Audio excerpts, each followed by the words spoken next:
Hello, folks. Great to see you. It's been ages. So I'm gonna, as I promised, I'm just gonna give everybody a chance to get here. And apologies for all of the issues with streaming. It's the daily challenge, everybody, of trying to do things on YouTube. And sometimes it works and sometimes it doesn't. But I think the key is, ladies and gentlemen, to just be calm about the whole thing. And so we are calm. I'm going to have a sip of my nice tea in my self-isolation choir mug. How we're doing? 42 people online. How splendid. So hello Albert, hello Colette and Michael and Chris. It's great to see you. I think I saw Sir Robert on the other stream. I hope you found it. I hope you found us, Sir Robert. It's magic. Hello, Sue. Has everyone clicked like? Or lots of people clicking like? How amazing. Fantastic. Well, folks, today's deep dive, as I say, is something a little bit different. We've been talking about specific musical genres and composers, and this is, well, it's an exploration of genre, but it's going to be a bit of a myth buster, this one. And the thing is, Christmas carols, I don't know about you, Christmas carols for me, they embody the very best of Christmas. When I was a child, I would look forward to Christmas carols more, I think, than the presents themselves. And I know that makes me weird, but I loved singing Christmas songs at school. There were some that I just, whenever they came out, and particularly after, I think, the first Christmas I remember really loving the Christmas carols. I think I would have been 5 or 6. And then the next year, when everyone said we're singing Christmas songs again, I would just get so excited. And I always used to love the shape of the melodies. They always had a really singable, fun feel to them. It turns out there's a very, very good reason for that. But first of all, I think we'll just need to set the scene a little bit, everybody. So welcome to the deep dive. We've had a few people come along. If you're here for the first time today, a very warm welcome. My name's Ben. This channel is Home Choir, and we run all sorts of things. We run choirs on this channel, but we also have some history and theory teaching. And today, well, we're talking about Christmas carols. And most of us think, well, that Christmas carols, it's this sort of feel. Let's have a little bit of, you think of Christmas carols, you think of this sort of scene, don't you? Happy people singing beautiful music, sometimes even, often in a church. And it might sound, I don't know, little bit something like this. It might be, ding dong merrily on high, in heaven the bells are ringing, ding dong merrily the sky is rimmed with angels singing. Gorgeous, gorgeous harmony, 4 parts. It's very much Christmas starts here. But what I want you to do, ladies and gentlemen, is to just use our imaginations for a little bit and just imagine, here we are, a beautiful nighttime scene. I'm just going to start a little video and the stars will just start to twinkle. And here we are in the late 18th century, possibly even slightly earlier, say the 17th century. And it's night. And we are in our houses, in our little village, out in the middle of nowhere. And it's very much nighttime. And all we hear is just the sound of the wind. Just settling down for a nice sleep. Just getting nice and relaxed. And then all of a sudden, just as you drop off,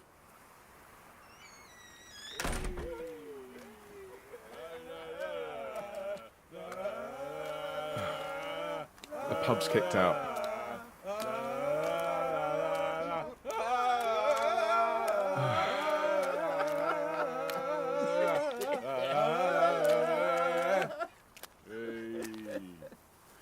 Yes, ladies and gentlemen, I'm afraid that the truth of the matter is that the early Christmas carolers were a nuisance. And the early Christmas carols, many of the tunes that we sing today, well, they're bawdy pub songs, ladies and gentlemen. They're songs to be sung in the pub very loudly.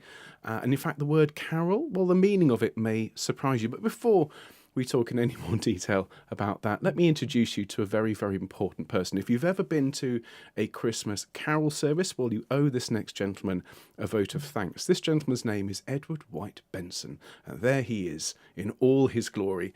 Clearly, someone had just called him before the photograph was to be taken. Edward, what? a very, very important man, as it turns out, in the history of Christmas music. He himself, he and his family are very, very interesting, and well worth looking him up and reading about his family. His wife, his children, very, very influential people. His sons were both very prominent gay poets. And wrote a huge amount.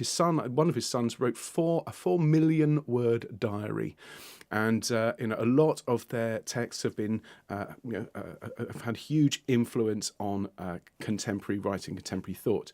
He himself was the Bishop of Truro. Now, those of you in the UK know where Truro is. If you're not from the UK, Truro is a large city in Cornwall. It's the capital city, effectively, of Cornwall, which is one of the counties in the UK, down in the far southwest. And in 1880, when Edward White Benson, this chap here, marvellous, marvellous hair, when he was Bishop of Truro, he found he had a bit of an issue. And the issue was, there were several issues. One is Truro was a very new city, and the definition of a city here in the UK, generally speaking, is you have to have a cathedral in order for it to be a city. At the time, Truro was such a new city, well, it didn't really have a cathedral. It had a large shed, everybody. That was his first problem. He didn't have a cathedral. And the other thing is he didn't really have a congregation that would behave themselves. It turned out that on Christmas Eve, let's have a little look. On Christmas Eve, it's clear that the denizens and residents of Truro had a bit of a tradition. They would go to the pub, they would get extraordinarily drunk, and I mean properly Santed, everybody, completely reindeered, to the point that they would then spill out onto the street and sing these loud, bawdy songs that were songs they would sing around together, stand around in a circle and sing in the pub. And a lot of these folk songs were quite inappropriate, quite rude, but very catchy. And these songs had kind of developed over centuries from, as we think, medieval folk tunes. And so he had the bright idea to invent a new service for Christmas Eve, and he took all of these songs. He wasn't the first person to do this, and this had been happening for a while, but he took these songs and just rewrote a few lines here and there to introduce a few elements of God and Christmas and Jesus into the meaning, and so that people would come to church in order to be forgiven just before Christmas Day.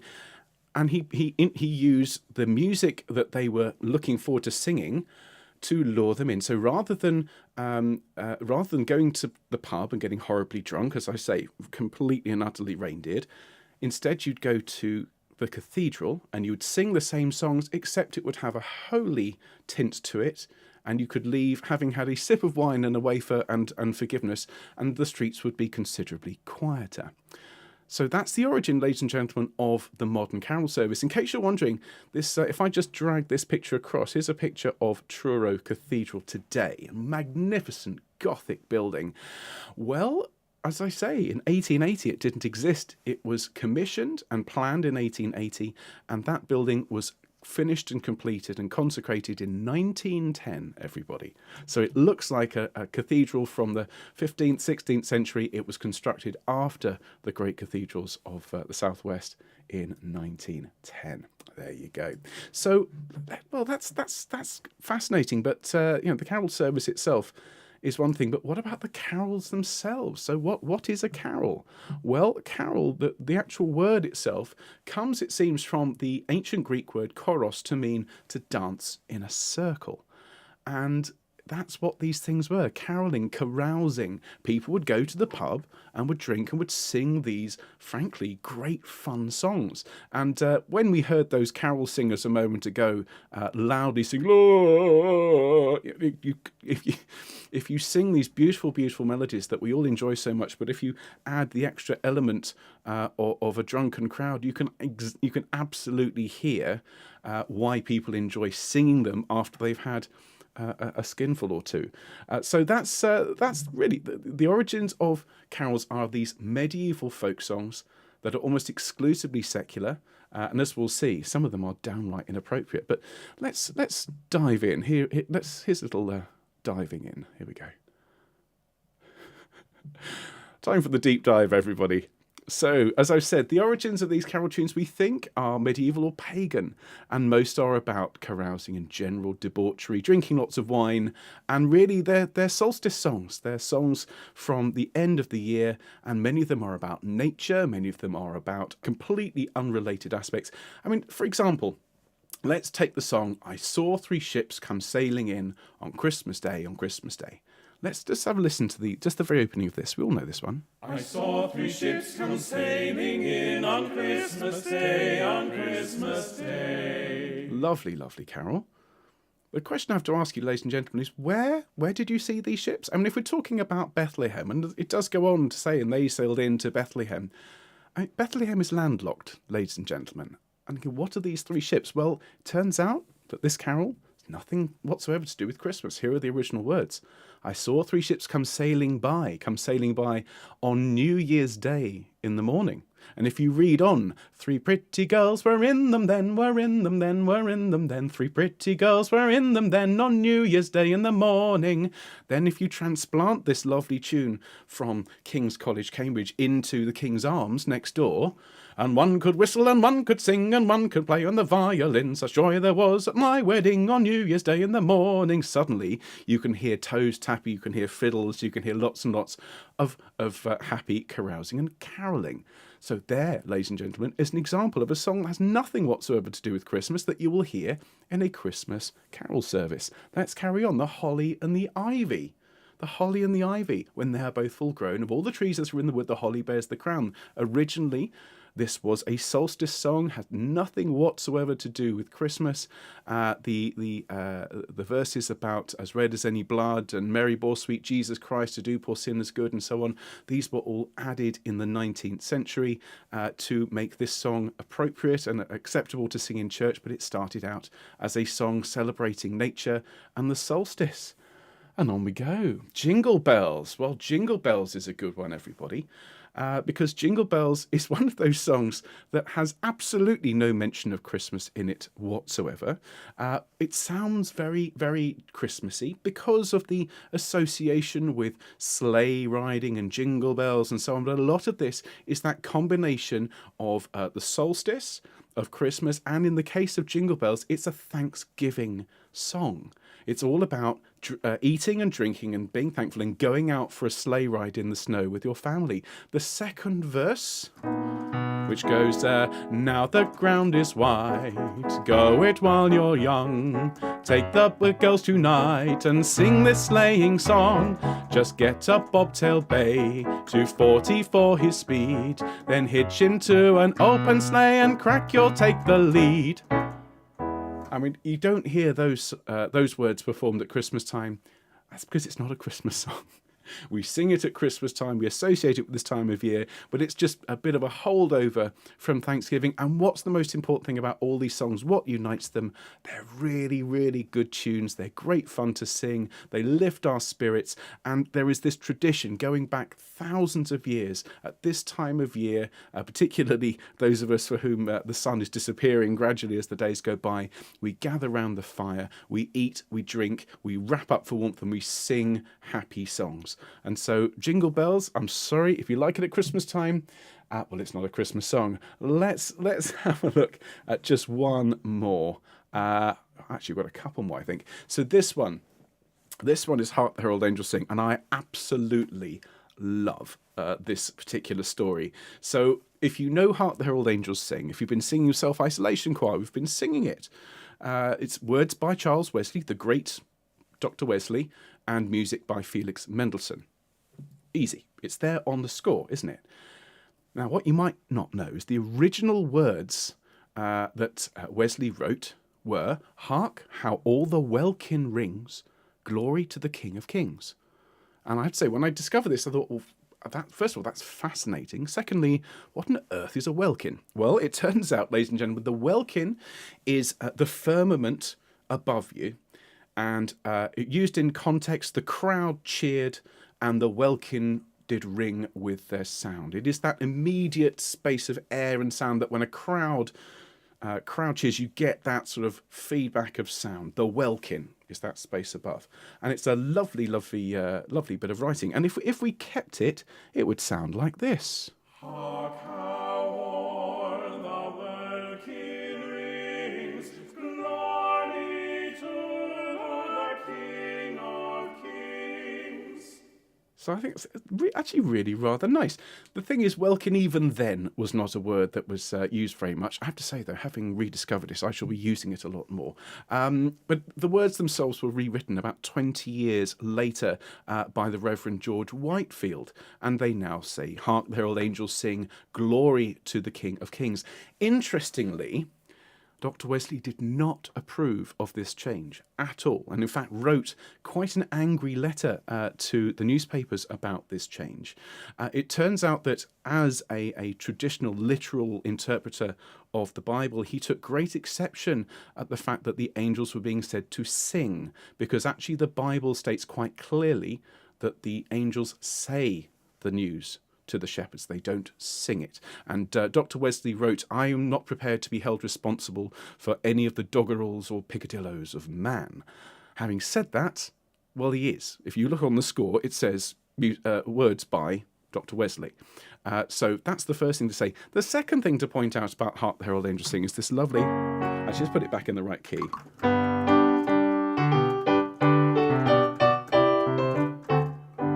This lovely, lovely tune that we all know is called Hark the Herald Angels Sing is not actually called Hark the Herald Angels Sing. It was not written as a Christmas carol at all.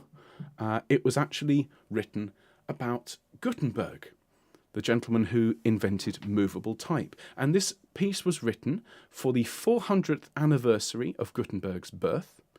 And it's known as the Gutenberg Cantata, or the Festgesang.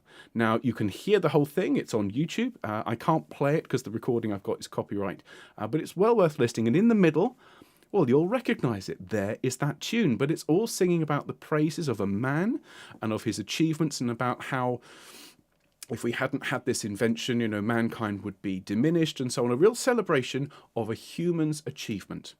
And Mendelssohn himself, once the occasion of the 400th anniversary had passed, well, he found himself with this great tune and words that were now, that's so last year. We were celebrating Gutenberg last year, and let's not worry about it. And he actually commented, this is a good tune. It needs some words, but he wrote very specifically, and he said it needed new words, but he wrote, "They must not be religious." Okay, Mendelssohn clearly said these new words must not be religious. So, in short, ladies and gentlemen, when we sing Hark the Herald Angels Sing, and we enjoy this wonderful Christmas carol, we are going against the explicit written wishes of both its lyricist and its composer. So I just thought that was worth sharing with you. And so just before we finish today, folks, there's so many other great little stories that I could share with you, and I would recommend have a little read around. You'll love the history of Christmas music. There's more to be said, and we'll look at it in a future deep dive, probably next week. But not all of these Christmas songs had the bawdy origins that we've been saying about. Some of them have more gentle and have more personal stories. So Stille Nacht, for example, this beautiful carol from Germany, which was written by the lyricist. The tune was actually written by the lyricist. The melody was composed by the man who wrote the words, and the accompaniment was then played by Herr Gruber on guitar, because the organ in the church that was supposed to be premiering was broken. And so that's one of the reasons why Silent Night is so simple and so beautiful.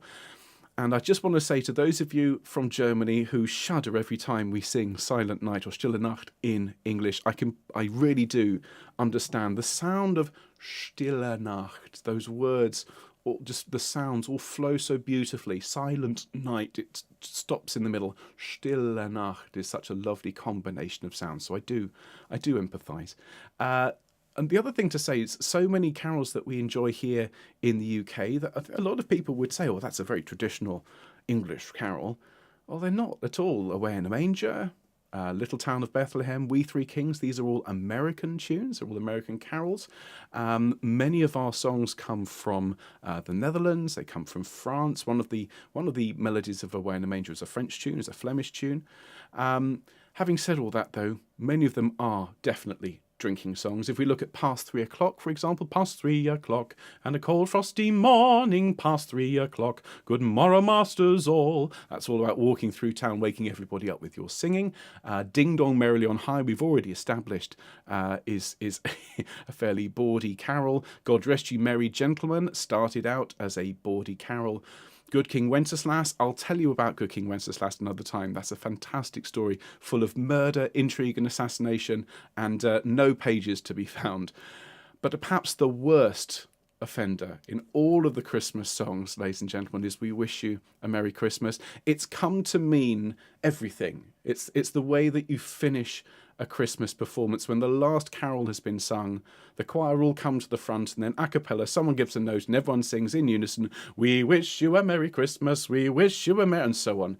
And then if you actually stop in the context of and think in the context of what we've been saying today, think about what this actually is. Well, we wish you a Merry Christmas and a Happy New Year. We won't go until we've got some. Now bring us some figgy pudding and bring some out here. It's that we won't go until you feed us. And if you think about the context of what I've been saying, remember that very, very opening, that's sleeping in bed with the wind blowing and so on, and suddenly there's this crowd of loudmouths outside singing these bawdy tunes. Well, you're going to pay them to go away. You're going to give them some pudding, whatever, to get rid of them. And so when you do sing We Wish You a Merry Christmas this year, ladies and gentlemen, pay a thought. Spare a thought for those poor souls from the 17th, 18th, 19th century, going back into antiquity, who were harassed and harangued by Christmas carolers. We today, we can't imagine Christmas without them. I should imagine those people 100 years ago would have given anything for Christmas without carols. So everyone, I hope you've enjoyed today's deep dive. I think it's absolutely fascinating. I want to thank one particular chap, which is Mark Forsyth, whose book, A Christmas Cornucopia, I can't even read it, Cornucopia, is fabulous. I've got it on my shelf over here, and I dipped into it to help with today's deep dive. So if you're interested in just really fascinating stories about Christmas, I can thoroughly recommend that book. It's really good fun. And I will see you tomorrow, everybody, for more Quarantine Choir. It's Noel Nouvelet tomorrow, and next week we'll carry on, I think, delving into the origins of Christmas music. If you're in self-isolation choir, of course, 5 o'clock today, it's sopranos rehearsal for Christmas. But otherwise, folks, have a great rest of your day, and I'll see you soon. All the very best. Bye-bye.